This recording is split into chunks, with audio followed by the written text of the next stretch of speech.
Testing you guys. Always being tested.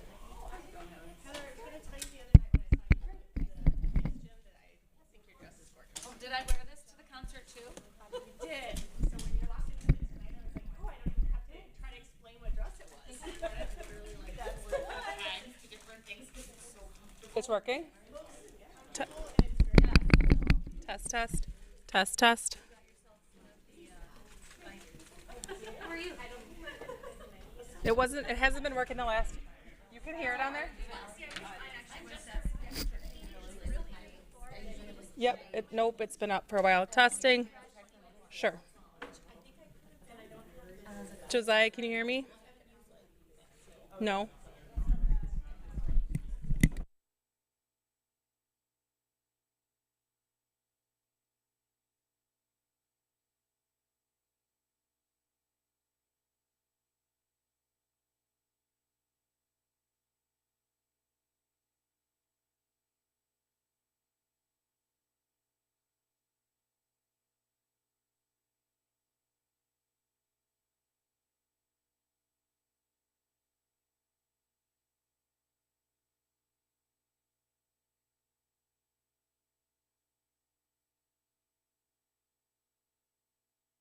Can you hand this over to Leslie?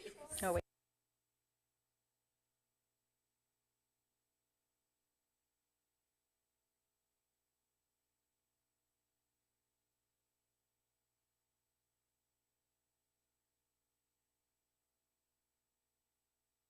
Okay, it is 6:30, so I will call back in session a meeting of the Oregon School District Board of Education. It is Monday, May 13th, and we are here in the OSD Innovation Center at Oregon High School. We did have a committee of the whole earlier this evening, so we did do the proof of notice of this meeting, and we did do approval of the agenda, which does include 3 action items, and then the board will go in closed session tonight. So just wanted to let everybody know that. So we're moving on to the consent calendar. And so on that consent calendar, we do have some resignations. Then we do have a retirement. Heidi Davies, who is OHS English teacher, is retiring after 28 years. So we want to thank Heidi for her service to the Oregon School District and wish her well in her retirement. And then we also do have the following donations, which I will read. $1,506.04 from Culvers of Oregon for the OHS FFA Share Night. $761.02 from Culvers of Oregon for the OHS German Exchange Share Night, and then $700.74 from Culvers of Oregon for the OHS Girls Softball Share Night. $3,500 from the Oregon Area Food Pantry for food service balance for students who do not qualify for free and reduced lunch, and $1,000 from the Monarch Joint Venture for the FES First Grade Pollinator Grant, $500 from Fidelity Charitable for the NKE PTO, $116.32 from for the Mary Poppins Jr. OMS musical parents for that musical, and then $25 from the Thal family for a donation towards 6th grade Chula Vista field trip scholarship. So I want to thank those families and those entities for their donations to the district. And then we do have 2 new scholarships that the board is approving tonight. The Doris Keys Memorial Scholarship, which is the family of Doris Keys, who is an OHS teacher for 35 years. So they're giving $2,000 for a student scholarship this year. And then the OHS Trade Scholarship, which will be 2 OHS Trade Scholarships. that were received from the recent Cole Award, and they are $1,500.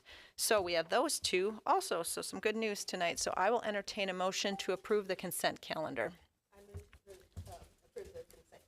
Is there a second?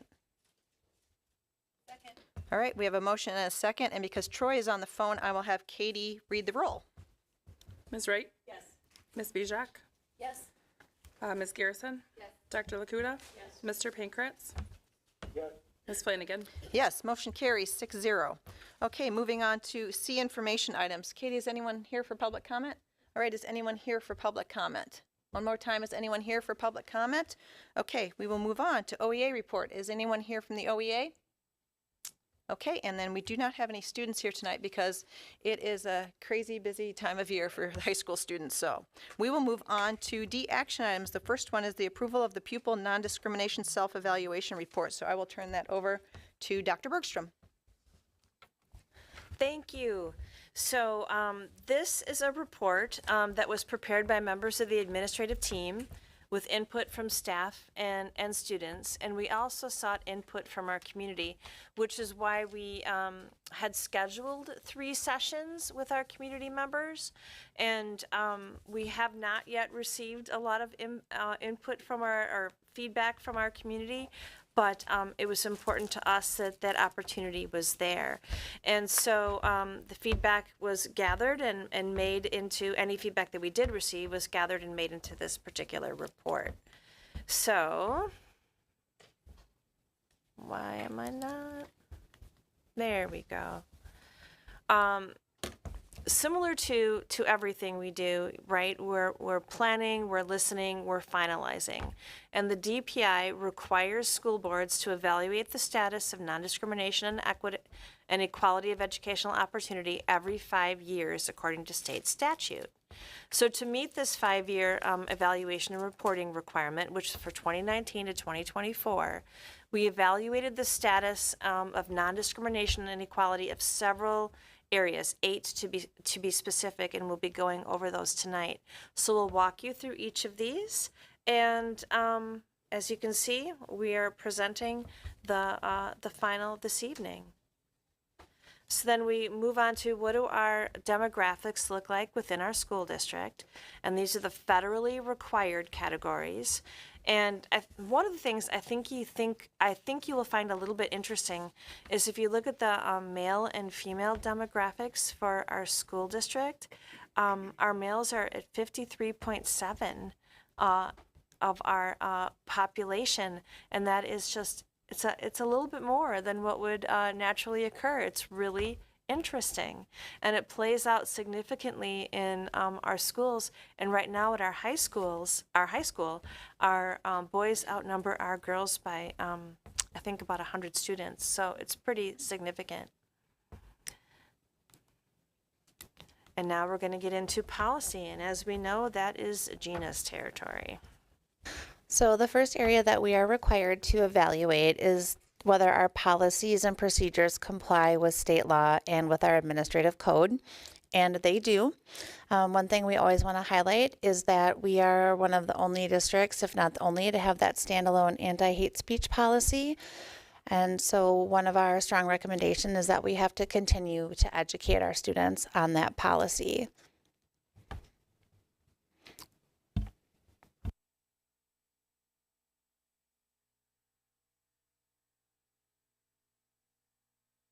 Thank you for reminding me. For our class and program enrollment trends, what we're seeing is in our AP and our school to career offerings, we're seeing higher participation among our female students, but we're seeing lower participation among students of color and students with IEPs. And I think that is a really important thing for us to be paying more attention to. And the recommendations are really a lot of what we've been discussing as part of our overall direction, which is to improve access to opportunity for all of our students, in particular our students who have been marginalized in our system, in a way that brings more inclusivity into all of our classes, better preparing our students to be able to engage with some of these courses at the AP level, and also in the school to career options. And it comes down to a lot of what we've been talking about. How do we improve our responsiveness to each individual in our school district through the use of professional learning communities and inclusive practices? And also, I think AVID, a big part of AVID is preparing students to take advanced courses. And so we are looking at a timeline for AVID implementation at the middle school also to create preparedness.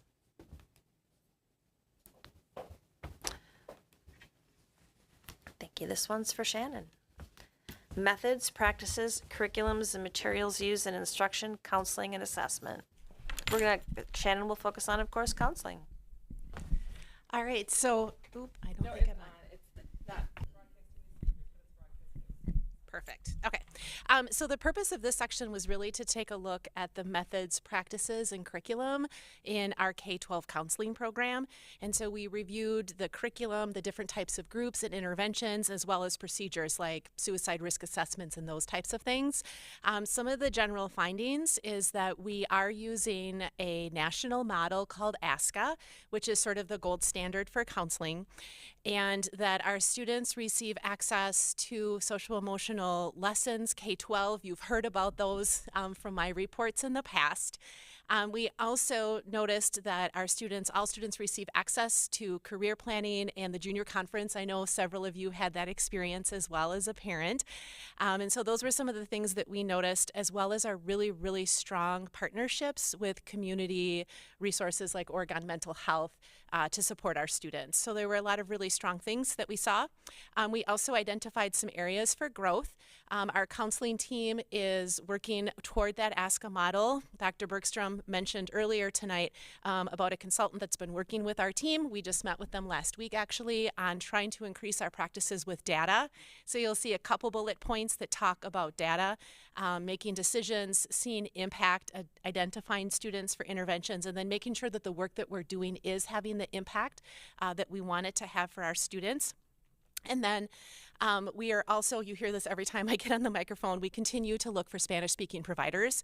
That is an area that we have yet to find a partnership where we can meet the needs of our kids and families who don't speak English but who have Spanish as their language. So those are just a couple things to highlight from the results of this analysis. Thank you, Shannon. The next area is trends and patterns of disciplinary action, and Candace will speak about this.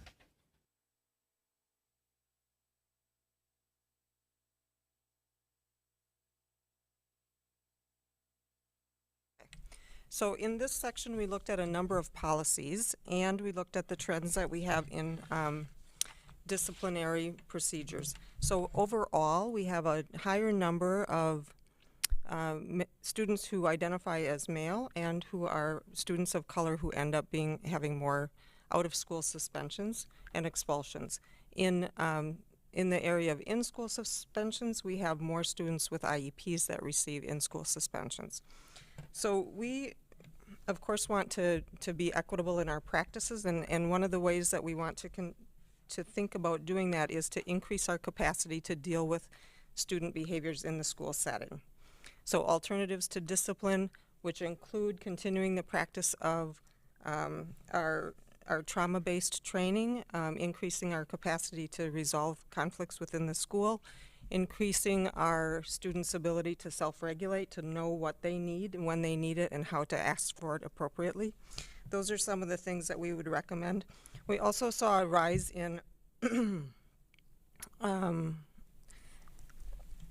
harassment complaints for gender-related issues, but primarily for race. So we need to continue to work with our staff on recognizing and teaching about anti-hate speech and the equitable practices around that.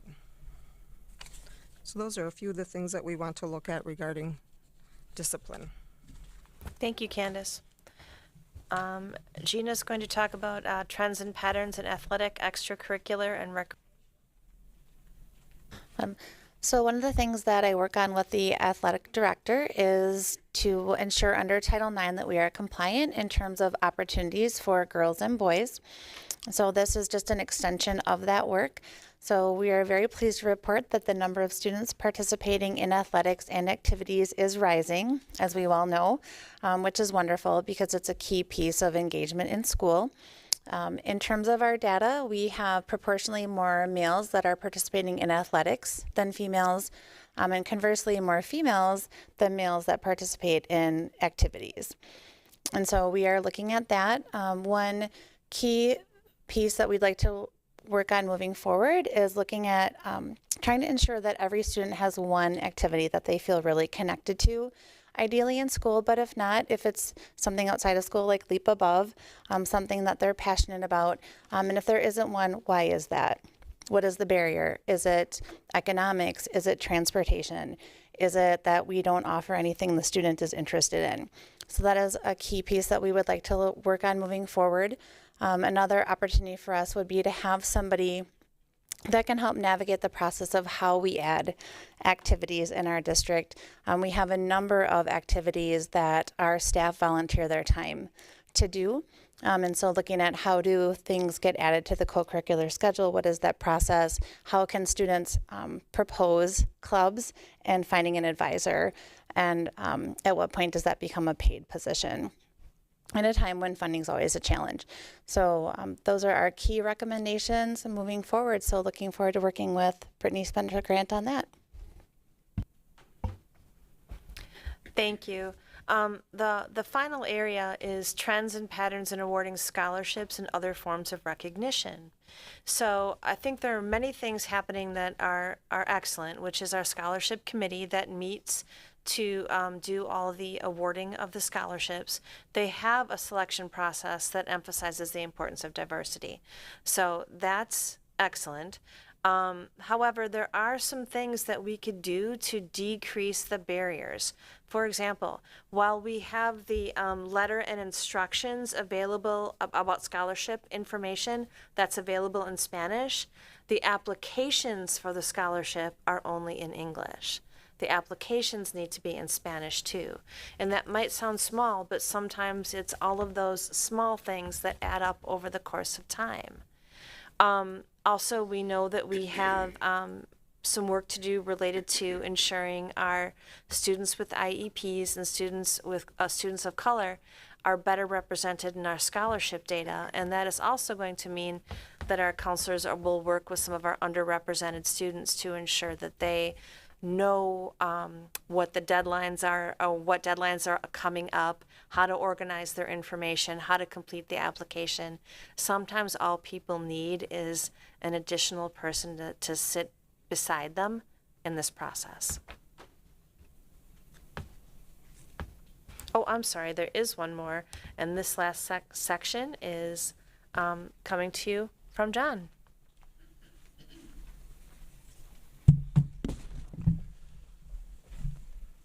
All right, so the findings in this section for trying to make sure that there's equal opportunities for education, we basically went through and looked through a bunch of our policies, looked through the strategic plan, and looked at some of our task force notes that we've had with community and parents, as well as participation and findings from like Ready, Set, Go conferences and parent-teacher conferences. So we grabbed sort of formal documents and some informal interactions with people too. So the main findings were that we do have a strategic plan, obviously, thank you, that we adopted in 2022, which includes the portrait of a graduate, it includes the District 5 values, and the strategic plan really documents the efforts, the commitment to equitable participation for students. The district has a focus on non-discrimination, and it's articulated in there, and all that is available on the website. There are some encouraging things too. Student surveys say that 94% of students say that they agree that their teacher treats them with respect, and 83% agree that other students treat them with respect, which are pretty high numbers. And our family surveys show that 95% of families indicate that they feel welcome at their child's school, which is really great. So the recommendations are basically that we need to continue, excuse me, to communicate out the strategic plan, to really highlight it and to be detailed, share in more detail what we're doing with the strategic plan, to look at the opportunities and look at and basically share the results out with the public so that they see not only the plan, but how we are taking action on the plan and what the results are to make sure that the plan is meeting its goal. Thank you, John. And every time I think that we are complete, there is another section. So this one on technology and electronic communications, that is something Gina will be speaking about. Thank you. So the key in this section is to evaluate that families, students, and staff have access to the relevant policies and know where to go if they have a problem. And so this is something that Erica Mundinger, Dr. Bergson, and I have been working on. One of the action steps we've taken is we have one complaint form that encompasses all of the policies, because if things aren't going well in school for a student, we just want to know about it. We don't want the family to have to navigate, am I under this policy or that policy? So streamlining that process, making timelines consistent throughout all of the policies and the processes so that families have a consistent experience.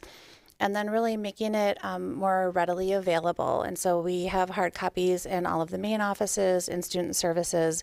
And then the goal is for everything to be even easier to find when we roll out the new website this summer. And so I really appreciate all of the help that Erica Mundinger has done on that. That has been a huge task. But I definitely feel that things will be even easier for families to access, and then giving opportunities for languages other than English to make sure that everything is able to be translated in the language that a family speaks at home.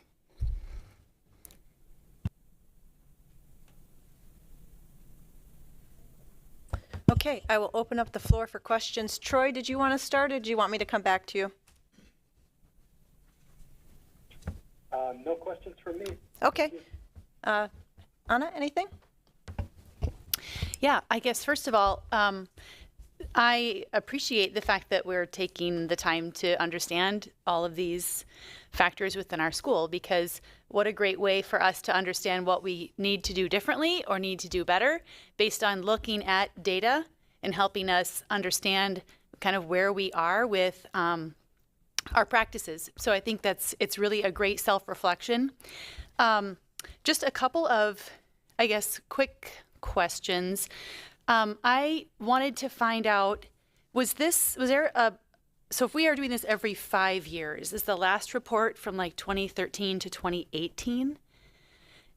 And if so, I was looking to see if I could find this actual report on our website, and I didn't find it. So I guess I'm curious to know if we have that information, and then where it might be on the website, because I did a search and I just typed in pupil non-discrimination and just didn't find it. So I'm curious to know that. So every 5 years, DPI rotates which factors we should focus on. So in 2017, they just had us focus on the counseling piece. So that one section that Dr. Anderson discussed, that was the focus of the whole self-evaluation. And so because it was in the counseling arena, that wasn't something that we put on the website, because it was really diving into making sure each and every student had access to our counseling curriculum and access to our counselors. So just in abundance of caution of not having things be identifiable. And so otherwise we would have had a comparison from that time period to this time period. And then the time period before that was before me, but I think they focused on 3 of the factors. But so then this year they had us go back and do all of the factors. So great question. Yeah, thank you. I was going to ask the next follow-up, which is how do we compare to the previous? So that answered that question. I guess my next one would be related to this last piece. I guess I'm curious what type of teacher training or education is being done that all staff within the school is aware of these forms and these, helping when they see something happen, helping a student understand what process they should follow or where they can get access to that information if they feel that that's an important thing that they're noticing in their classrooms or in the hallways or just in the schools. So I'm curious if there's some training that's done with staff to help be advocates on behalf of our students when they see these things. Yes, that happens at the building level when principals are examining data and noticing trends in certain areas. Then they present to the staff and they talk about what they can do collectively to address those particular things.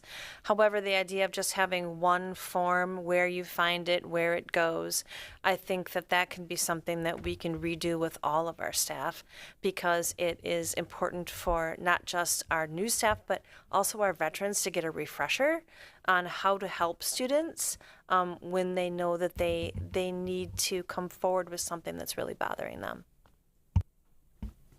And then my last question, assuming that this gets approved by our board, would this document be posted on our website for access because it's reviewing all of them? And would that go on the same equity and inclusive practices website?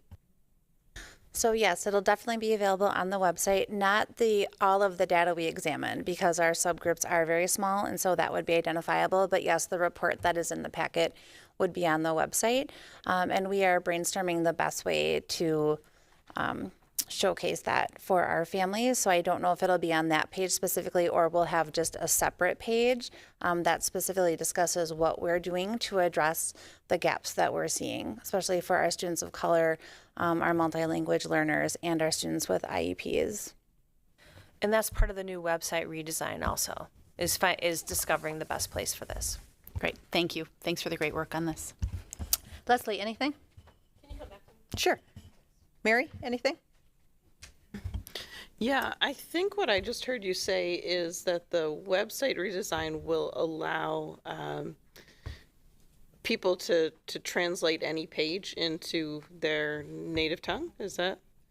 That is the goal, for us Okay. to be able to do that. I don't know if each and every page will be able to do that. We are working with Carmen to have the key documents available, at least in Spanish. But the ideal would be if you see like a button that you can change it to the language. So it might not be PDFs within the site, but at least the general site and who to call. Okay. Or the general information and who to contact. And I mean, a wide variety of languages, or just Yes. Yeah, nice. That sounds great. Thank you. Heather, anything? All right, Leslie, back to you. So I just wanted to ask about the Section 7, the trends and patterns of disciplinary actions, including suspensions. Under findings, it talks about the number of students who've been expelled in the last 5 years is very low, which is very vague data. I would think that we would have like a more accurate number on here, unless there's some reason that we didn't do that. So what Department of Education and DPI recommend is that, well, I didn't say they recommend, but the general practice is if it's fewer than 10, that you don't report the number. Okay. So very low would be less than 10. Well, that is good to know. That is really good to know. And I think, honestly, even though they would recommend you not say it, I think that that's something we should be shouting from the rooftops, because that's good. What are we doing as a school, not policy-wise, because I've read the policies, but what are we doing to try and change some of this curve of that students of male and students of color have higher rates of suspension, and what we're doing to increase the discrimination that goes on in our district? Well, I think that's a part of our ongoing equity work, right? A lot of it, there's always a component of examining your internal bias and how you view a situation and the importance of widening one's aperture and seeing more of what's going on and how our bias might be playing into it. So that work is ongoing. But related to the disciplinary consequences that are assigned, what we're actually doing is beginning to lean into more formal training related to restorative practices so that we can come up with different ways to help people make better choices. And part of the plan, and that was presented to you by Dr. Anderson, is the first round is training all counselors and all administrators in restorative practices. And we're in the midst of that. We'll be concluding that this year. And then the next year will be about increasing training beyond that into the teaching staff. Okay, and then I would like just as you're going forward with some of this, knowing that we all have diversity as and inclusion as part of our values and wanting to make sure that we are doing the right thing, finding a way to make more, as we grow, more the students that are diverse feel more welcome in Oregon and Fitchburg and Brooklyn, helping us to gel together better as a community. No, we couldn't support what you're saying more, and it is one of our primary areas of focus in multiple ways, whether it's the curriculum in the classroom, or it's how students treat one another, or it's disciplinary practices. In every way, that is the lens we're utilizing. Thank you. Just one question for me. I think it'd be helpful if you've kind of talked us through what happens with the recommendations from here. Do they get, whose responsibility? Does it work into sales goals? I think just kind of sharing with us, now that we've got the findings and the recommendations, now where do the recommendations go? Some of them are connected to the district office administrators in areas that they supervise, and they to take this and integrate it into the work that they're doing. In other areas, it's also connected back to the school buildings. So this is something we need to work with our administrators on, and how they're going to incorporate some of these recommendations into their practices. But a lot of them, honestly, are going to be things that we're going to need to take on at the district level. So would it be reasonable in a year or 6 months that you come back to the board and kind of give us a progress report? Is that reasonable in a year? Or? Absolutely reasonable. Okay. Thank Okay. you. All right. Any other questions, Troy? Anything from you?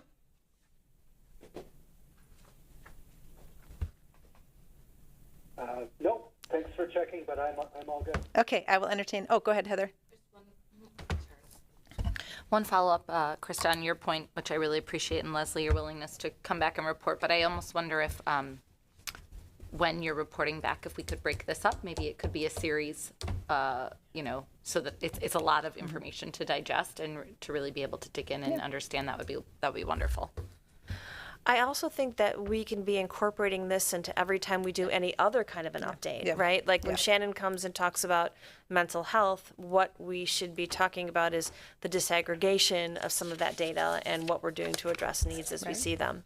And then just, as chairs of the committees, I would think this would be more applicable to policy. So for example, Mary, that might be something that you dig into a little bit more and see if there, what policies that you and Gina want to talk about for the future. But it's a really good roadmap. And again, I want to echo what Anna said.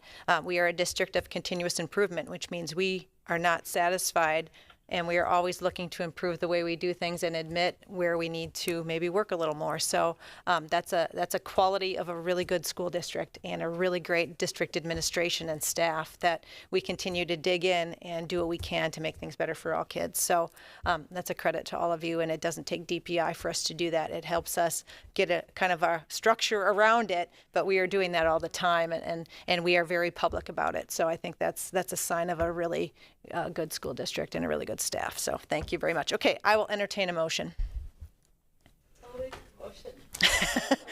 You want to turn on your mic? I'll make that motion. Is there Okay, we have a motion and a second to approve the pupil non-discrimination self-evaluation report. Any further discussion? Okay, hearing none. Katie, could you please call the roll? Ms. Garrison? Yes. Dr. Lakuta? Yes. Ms. Bijak? Yes. Mr. Pankratz? Yes. Ms. Wright? Yes. Ms. Flanagan? Yes, motion carries 6-0. Thank you, everyone. That's a lot of work, so we appreciate you doing that. Next on the agenda for action item is the CISA 2 contract. We're going to postpone that to the next meeting. We're not ready to take that as an action item tonight. So the third thing is a cancellation of the May 27th board meeting, which is actually Memorial Day. So we will not be meeting on that night, but as we do, it's custom that when we do not have a meeting, we make a motion as a board to cancel that meeting. So I will entertain that motion. I will make the motion to cancel the May 27th board meeting. And I'll second. All right, we have a motion and a second. Any discussion on that? All right, hearing none. Katie, could you please call the roll? Dr. Lakuta? Yes. Ms. Wright? Yes. Ms. Bijak? Yes. Ms. Garrison? Yes. Mr. Pankratz? Yes. Ms. Flanagan? Yes, motion carries 6-0. Thanks, everybody. Okay, moving on to discussion items, committee reports. This was one of our last committee of the whole, so the board did meet before this meeting with the district administrators, as we do each year for our board workshop. This workshop is really focusing on our priorities for the future, so we will have that second session on June 13th. But going forward, we now have it back to a committee structure. So Mary is the chair of policy and Heather is the chair of visioning. So we will go back on the agenda having those committee reports, and those meetings will be occurring. I think we do have a policy committee coming up. Mary, do you want to just speak to when that meeting is? Next week on Wednesday, do you know the date? May 23rd. May 23rd, thank you. Yes, the next policy committee meeting is next Wednesday, May 23rd. So not this Wednesday, but next Wednesday at Thursday? Thanks. It's in your calendar. Sorry, I didn't mean to put you on the spot. Okay. I'll write it down next time. So moving At to 5:30? Yes. Thank you. All right, thanks. Katie has noticed us, so we're good there. F, information items. First thing up is summer school report. So I will turn that over to Dr. Bergstrom. Thank you. Tonight we have the Assistant Director of Learning and Student Achievement, Darcy Jarstead, who's here to share along with Kristen Buskager, who is our summer school coordinator, and they're going to give you a preview of what the upcoming summer semester is about. Is this still on? Can you tell? Okay. So I actually brought Kristen with me because she has really been the backbone of everything that we've been doing for summer school. So one of the things that we did this year is we moved to like a more streamlined process for the beginning of summer school. So Kristen and I have been working really diligently on updating the administrative manual for summer school so that when the people in the seats in front of you shift and change, that we can still be assured that summer school will run smoothly. So what we did is we just are bringing you a short update similar to the updates that have been given to you in the past with our numbers. First of all, summer school this year is July 8th through the 31st, and that will be 2 sessions. One starting on July 8th and running through the 19th, and the second just a little bit shorter, running July 22nd through the 31st. One of the things that Kristen and I were able to do this year was move the registration up so that we had a little bit more time on this end of summer school hiring to ensure that we have all the right people in the right seats and the teachers that we need and all of the para support that we need.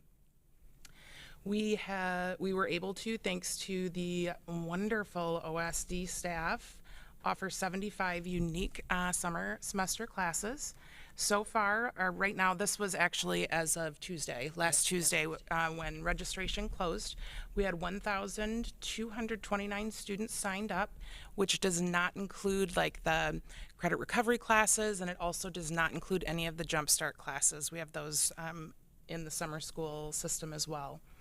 We also have 56 student intern applicants, which is up by about 20 from last year. So it's a really significant amount of interest. We still have lots of classes available. Kristen's been working with teachers of classes that don't have quite enough students to run to expand the grade bands so that we can offer more classes and keep those unique opportunities available for kids. And swimming registration starts on the 20th. Just a quick question. How does the 75 classes and the 1229 compare to last year? I'm sure you knew that was coming. 75 classes is up 3 from last year, and the 1229 we looked at Is slightly higher. Okay. Slightly higher. Any other questions for Darcy or Kristen? Go ahead, Leslie. So you probably don't have this right now, and that's completely fine.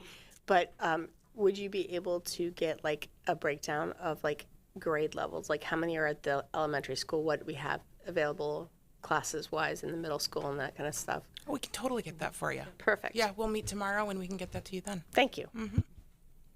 Any other questions? Troy, anything? Nothing for me. Numbers look great. Thank you, guys. Awesome. We know it's a huge undertaking. Thank you so much. Thank you. Oh, go ahead. Oh. Do we know, are there, so for example,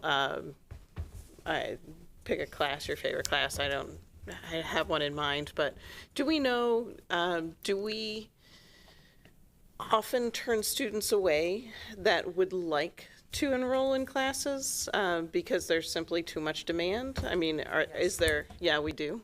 It's typically at the very young age, so that pre-K through, I would say, like second grade. There's a lot of demand, and there's a finite number of teachers, and there's only a finite number of students that you can have per class, especially with those children that are completing 4-year-old kindergarten. That's not where you want 20. Right. So having those smaller numbers, and then you have, only a certain number of teachers. So yes, we do have kids that, or families that maybe don't get into the class that they would like.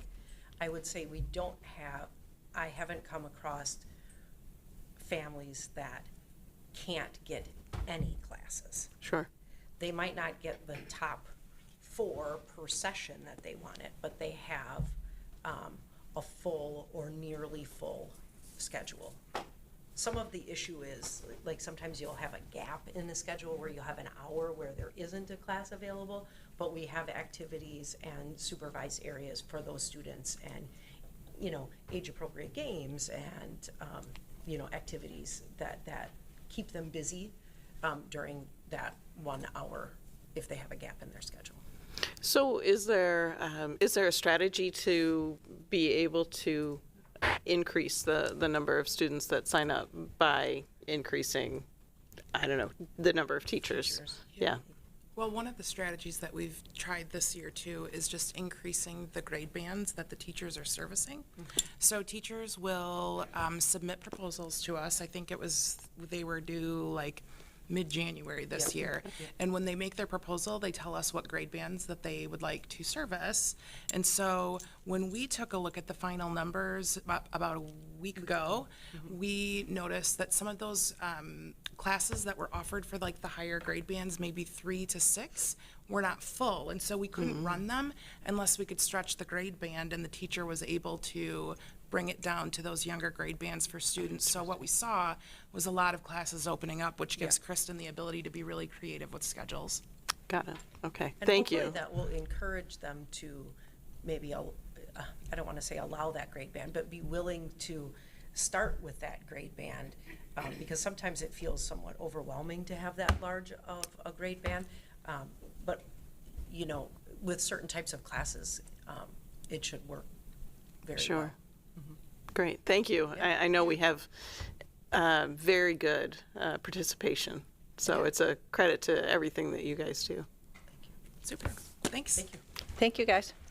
Okay, moving on to visioning and strategic planning, teaching and learning update, and superintendent's report. Dr. Bergstrom.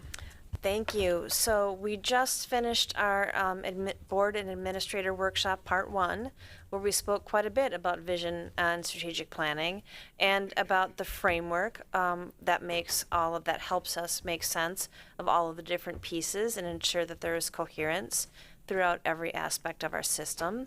We spoke about our board priorities and about the possible addition of a 6th that we'll be discussing at our workshop part 2, and of the goals that we have as an administrative team and how they are aligned to the board priorities in a way that is operational to the work that we do within the school district. Now, I'm going to move right into the superintendent's report because there's a whole bunch of fun stuff, including Andy Weiland goes to Washington. So OSD Business Manager Andy Weiland recently served as a panel expert at the White House Summit on Sustainable and Healthy Schools. Andy's been a leader in the OSD, of course, but it's more than in the OSD. He's becoming a leader on the national scene on the topic of sustainability. And we're so proud that he is receiving national recognition for these efforts. You can actually watch a recording of the summit on YouTube.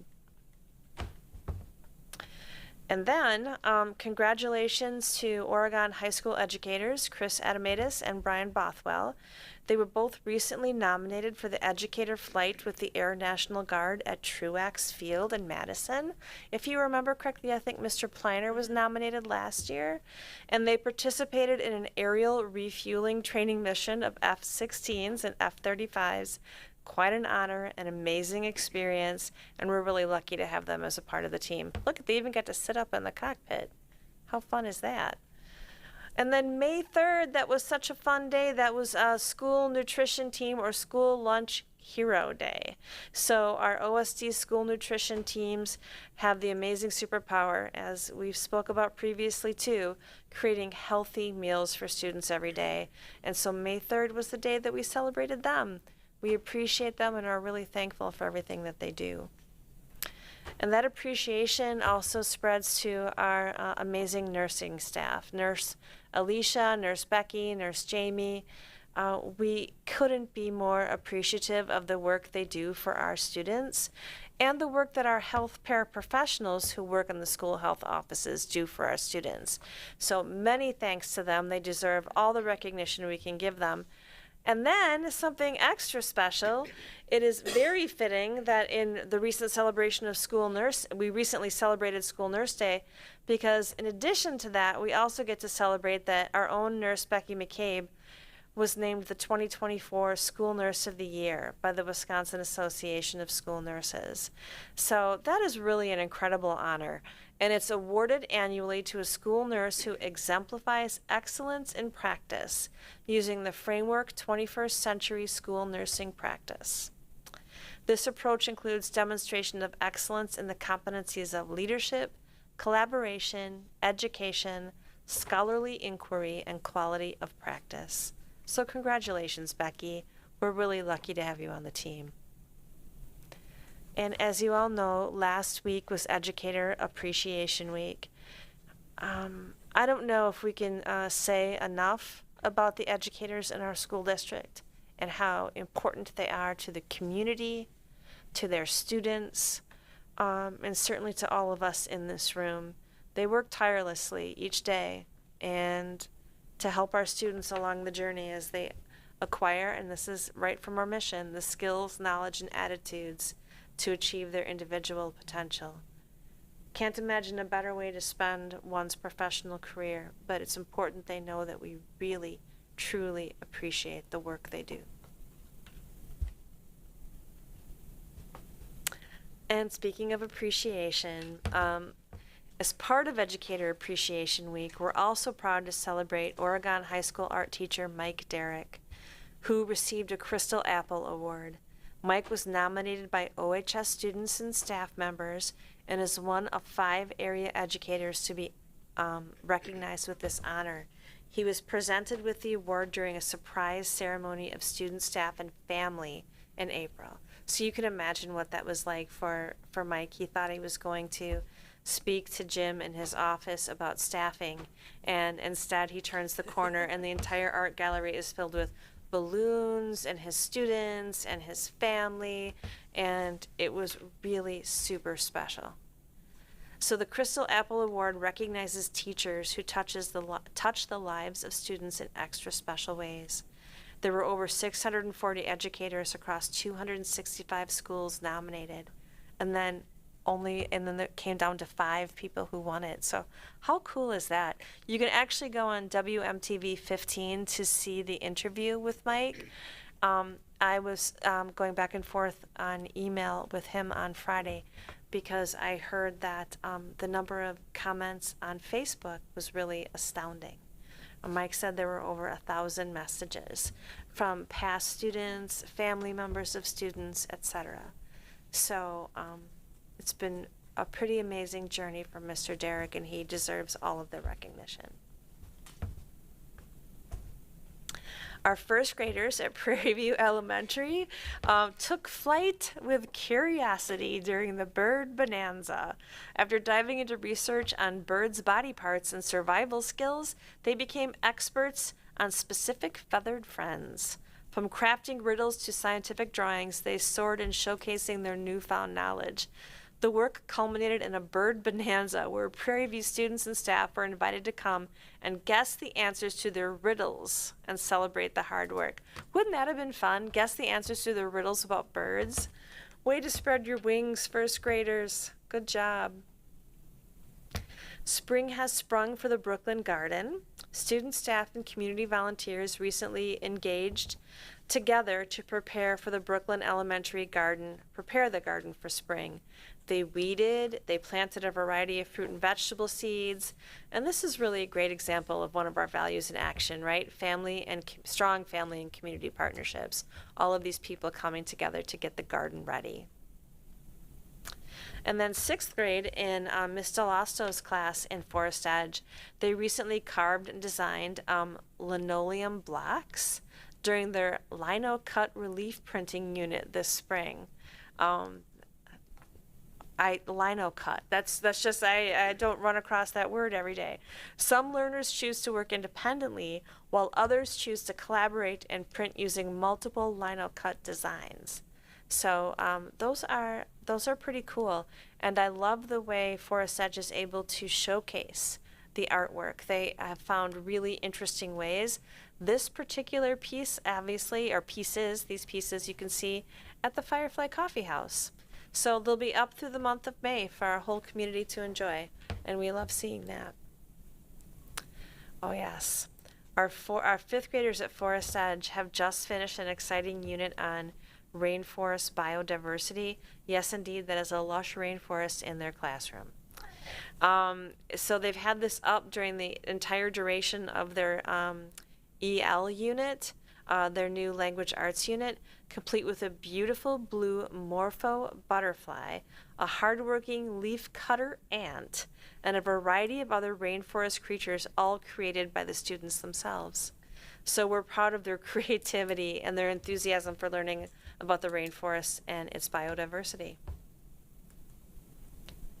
Oh boy, this looks fun. Look at the boys all pointing ahead. So RCI had a learning showcase where they showcased their projects about Canada. So in addition to preparing special displays and dishes, there were also performances by student musicians. So keep up the good work. Our Forest Edge multilingual students took a field trip. They had a fantastic time exploring Madison College campus. They hiked and engaged in bird watching opportunities. And following this, they had an invaluable opportunity to interact with a student panel and learn about various college pathways from other multilingual students. That is so great. To top it off, our students had an enriching experience exploring a biology lab. So they had an extraordinarily full day. Touring campus, the surrounding areas, and hearing from students who are paving the way in college. And OMS had a convivio. So Oregon Middle School was buzzing with excitement last week as family and students gathered for a convivio, a special celebration of school community. Highlights of the evening included an art show showcasing the talent of our students, a really enthralling dance performance, and delicious food offerings from food trucks. It was a delightful evening filled with creativity, entertainment, and camaraderie. And OMS also on Friday had the Urban Challenge, and this was a lot of fun. Several of us here were chaperones for the Urban Challenge. 7th grade students on the 7-0 team recently took to downtown Madison in an amazing race-style scavenger hunt called Urban Challenge. Students had to work with their teams to plan a route around the city, select a lunch destination, and complete challenges at different locations. So examples of challenges included the Veterans Museum, the State Capitol, the food pantry downtown, Memorial Union, Henry Vilas Zoo even. It just depended on what direction they took when they planned their trip. And my wonderful group, I had a ball with them. But when I asked them where we were going for lunch and they told me Quick Trip, I was slightly disappointed. But they thought it was a fast lunch destination so that they could get to all of their challenges. But once they passed Noodles on State Street, they changed their plan and we went to Noodles. They were awesome. A couple of teams even ran into the UW men's hockey team while on State Street. I got to see our students take pictures with them, and That was pretty fun. So the Urban Challenge seeks to foster a caring school climate, nurturing a strong peer relations, developing interpersonal competence, because they have to negotiate every move they make on this trip, because they have to do it as a team, and to strengthen their problem-solving and decision-making skills. The adults are just there to keep them safe. All of the decision-making is done by the students, and they have to do it collaboratively. So it was a really important day to learn life skills, and a huge thank you to the 7-0 educators who planned this entire learning opportunity, and it is very well organized. And to all of the chaperones that made the day possible, there were over 20 groups doing this, so we needed a lot of adults to make that happen. And just a note, and I think we talked about this in February, but 7M also does a very special thing. They go to Upham Woods, and I think we had pictures from that too, but it's important to point it out. Oh, this is really cool. History comes to life for Oregon high school students. It came to life when some of our Vietnam veterans made a visit to Mr. Wigman's history classes. Students heard about life-changing experiences they had at an age that's not a lot older than our students. The Q&A was particularly impactful in helping students understand this period of history. So this is another great example of strong family and community partnerships. Many thanks to our veterans for their service, but also for their time and energy in this particular endeavor. Our youth apprenticeship students, we had a celebration for them this year, for them and their mentors. So congratulations to all the level 1 and 2 youth apprenticeship students on achieving this really amazing certification. And thank you all to the high school youth apprentice seniors for all their hard work and their dedication, and to their parents, their families, for seeing the value in this program. And thank you to all the youth apprenticeship mentors for their partnerships and helping to support the students who are in this program. These are amazing opportunities for our students at a very rigorous level of completion. They have to do a lot to be certified in the youth apprenticeship area. And then we have some of our students attending skills trade boot camps. This is so cool. So congratulations to our 2 high school students who recently participated in skills trades boot camp at Hooper Corporation, which offers this opportunity to a limited number of students from each school district throughout the region. They had an opportunity to view demonstration and get hands-on experiences in safety, sheet and metal custom metals, steam fitting, fire protection, plumbing, electric power, and virtual design. That's quite a day. In addition to this, in addition to taking courses in the Technology Education Department and participating in Skills USA, this really allows students to have a better idea of what they might like to specialize in before going into the youth apprenticeship program or whatever other career that they want to do post-high school. So we really love to see our students exploring their passions or possible passions. And speaking of that, congratulations to Oregon high school students Maya Pichan and Elise Schumann, who recently participated in the Health Occupation Students of America, or HOSA, State Leadership Conference. HOSA is a global student-led organization focused on empowering HOSA future health professionals to become leaders in the global health community. This is great.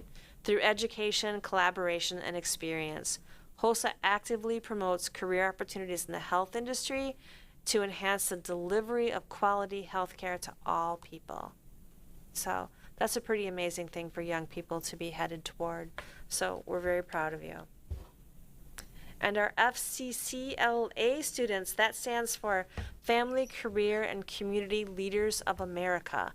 They had their state leadership conference. They had STAR events, and our students really did excellent job. So Kayla Clevenger had baking and pastry level 3 skill demonstration as a silver medal. Jadalyn DeMola had bakery and pastry level 3 skill in a gold.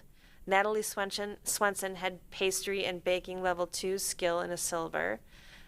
Nicholas Seitz Cleaver had knife skills and food garnish skill demonstration level 3 in silver. What a fun thing to participate in, right? And Quinn Wirtz, culinary math level 3 in silver. I would like to know more about what that is, culinary math level. That is super interesting. So FCCLA is a national career and technical student organization for students in family and consumer sciences. It has a lot of intercurricular resources and opportunities for students to pursue careers, and that's exciting work. National Honor Society had their induction ceremony this month. Very proud of all of you. We had our Next Generation Responders Academy graduation.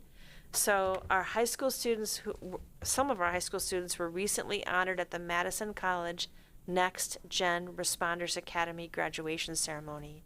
It was a really wonderful event to celebrate high school students in the area who successfully completed the Fire Recruit Academy and or the Emergency Medical Responder Academy. All these opportunities for kids, I'm astounded. So Brock Buskager, he was in the Fire Recruit and Emergency Responder Academies, both of them. Noah Hansen was in the Fire Recruit Academy, as was Beckett White, and Tegan Simpson was at the Fire Recruit Academy. So, and how incredibly smart of all of these different industries or public service areas, helping students see the value of careers in these areas early on. And the high school had a variety show, so congratulations to the Oregon High School choral students on an amazing variety show. We love watching you perform, and thanks to Miss Yancey for all the hard work it took to coordinate this event. And then prom. That was Saturday night. It couldn't have been better weather. It was absolutely beautiful, and the students seemed to be having a really good time. The staff who attended received compliments. This is one of the best behaved groups they've seen at the venue. So that means a lot, and I think that our kids should feel very proud of that. Congratulations to coordinator Brandy Husley. She did a lot of work to make this a successful event. The decorations were fun, the food was fun. There was a giant chocolate fountain with just about everything you could dip into chocolate was laid out in a beautiful array. And the students really, as you can tell from the pictures, they had a good time. And then finally, the OHS art portfolio class, they hosted their end of the year art show in the gallery. It's up right now, and there's some really amazing works to see, and it'll be up for another week, so make sure you stop in and check it out. The show is designed and organized completely by students. They do it from beginning to end, so we love seeing your creativity and your art pieces. And then podcast. Don't forget to tune in. There we go. And that's it. Yeah, you are correct. The breadth and depth of opportunities our educators offer our students and corporations, and but it takes time and effort to help these kids be aware of these opportunities. So it's pretty fantastic. Okay, moving on to G, closing. Future agenda. Our next meeting, based on our cancellation tonight, is June 10th. So we will have the second half of our workshop, and then we'll have a board meeting, and then we'll move into checkout. I'll go around the room and see if anyone has anything for checkout. Starting with you, Mary. Anything? Heather? Leslie? No. Anna? Nothing. Troy? I'll just add one thing. A big thank you to all the staff who planned and worked the prom. It was a huge success this year. What I heard from my daughter, she said it was the best night. One of the best nights she's ever had. One of the best dances she's ever been to. So huge success. She came home exhausted. So that's a sign of a good prom. Great. Thank you. Okay, we're going to take a couple minutes for a little break, and then the board will go into closed session. Thanks, everybody. Troy, give me a couple minutes to get over there, okay? Okay, I'll call you in Sounds good, thank you.